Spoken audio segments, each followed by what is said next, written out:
मराठा समाजातर्फे निवडणूक लढवणार नाही असे म्हणून जरांगे पाटलांकडून जाहीर करण्यात आले, परंतु अन्य आरक्षणाला विरोध केला ज्यांनी त्यांचा पराभव हा सुद्धा आपला विजय आहे। त्यामुळे सर्व मराठा बांधवांनी या सूचनेकडे काळजीपूर्वक लक्ष द्यावे असे आवाहन पत्रकार परिषदेमध्ये मनोज जरांगे पाटील यांनी केले आहे। समाजातील कुठल्याही समाज बांधवाने आमिषाला बळी न पडता, भूलथापाला बळी न पडता योग्य उमेदवार निवडून द्यावा, जो सर्वसमावेशक लोकांसाठी काम करेल, त्यांच्या हितासाठी काम करेल असे जरांगे म्हणाले आहेत।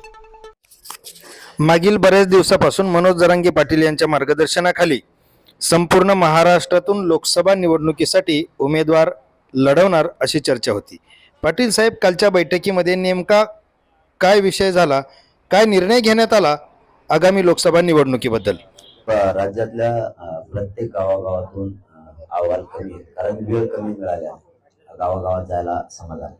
त्याच्यामुळं ही मोठी लढाई आणि ही समाज हरू देणं नाही ही जबाबदारी आमची, कारण आम्ही राजकारणासाठी एकत्र आलेलो नाही, आम्ही आरक्षणासाठी एकत्र आलेलो आहे, समाजाचे प्रश्न सुटले पाहिजे यासाठी एकत्र आलेलो आहे।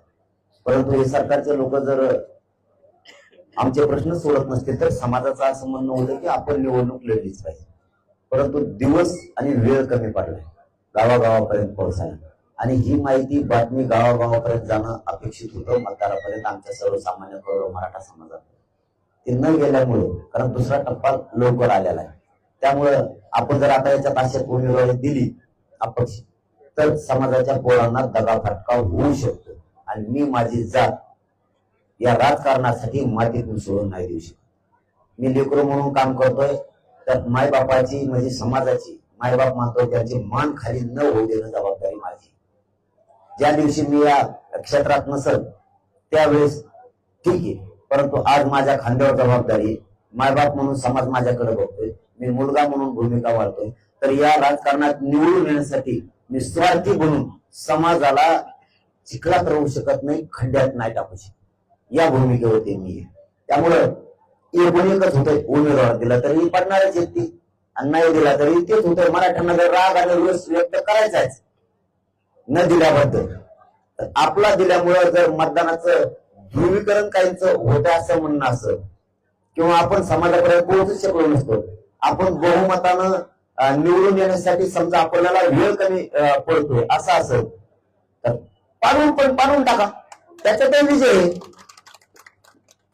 हे बघा, निवडून येण्याची एखाद्या समुदायात ताकद नसते, एखाद्या जातीत ताकद नसते, त्याच्यात पाडण्याची ताकद असते, म्हणून त्यांना घेते।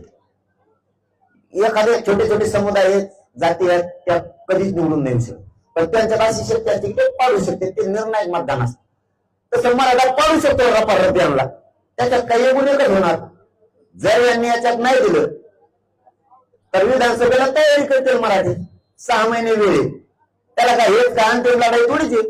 ही आली लोकसभा हुकली म्हणून दुसरं काही नाही, पुढे मराठ्यांच्याच पोर राज्यकर्ते बनतील, मराठ्यांच्याच पोरं सत्तेवर बसतील, देणारे मराठी बनतील, 12 बलुतेदारांचे देणारे बनतील, सगळ्या जाती धर्माचे पोर देणारे बनतील, मागणारे ऐवजी डायरेक्ट देणारे बनतील, त्याला नाही इलाज। मग पुढची लढाई आणखी ताकदीनं होईल।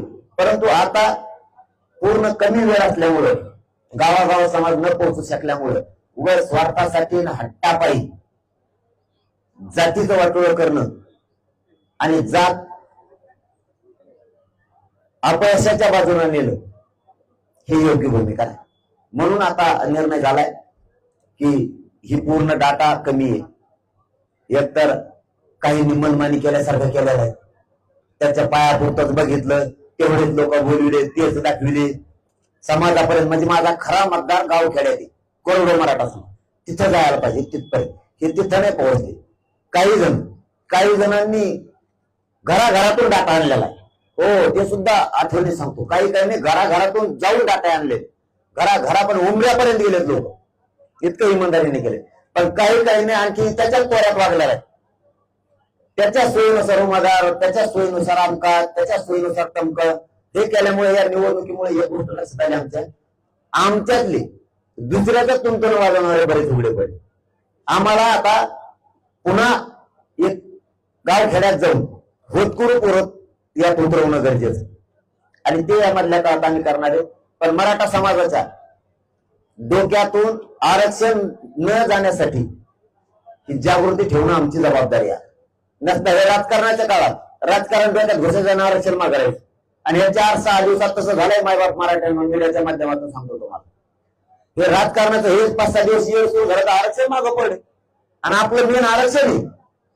इतकं येळ मराठ्यांच्या इथून पुढे रक्ता फक्त आरक्षण आणि पोरं मोठे झाले पाहिजे हे येत पाहिजे. राजकारण मराठ्यांच्या रक्तात अजिबात पाहिजे. आपल्याला ही क्रांती नवीन करावीच लागणार. त्यामुळे आम्ही सज्ज नाही आता उभा केले आणि आम्ही सांगताना काय सांगितलंय, कोणालाही करा असं सांगितलं नाही. अमुकलाच करा तमुकला करा. मराठा समाजाला जिथं वाटेल की हा उमेदवार आमच्या मराठा आणि कुणबी एकच आहे, हे कायदा पारित करण्यासाठी प्रयत्न करणारे, सगळ्या सोयऱ्यांची अंमलबजावणी करण्यासाठी प्रयत्न करणारे, आमच्या ज्या 6-7 मागण्या आहेत त्यासाठी प्रयत्न करणारे, त्यालाच मराठ्यांनी मतदान करायचं आणि कार्यक्रम मात्र 100% लावायचा म्हणजे लावायचा. कधीच न पडणारा पडलाच पाहिजे. प्रतिनिधी श्रीमंत Bagal, star news, bureau report.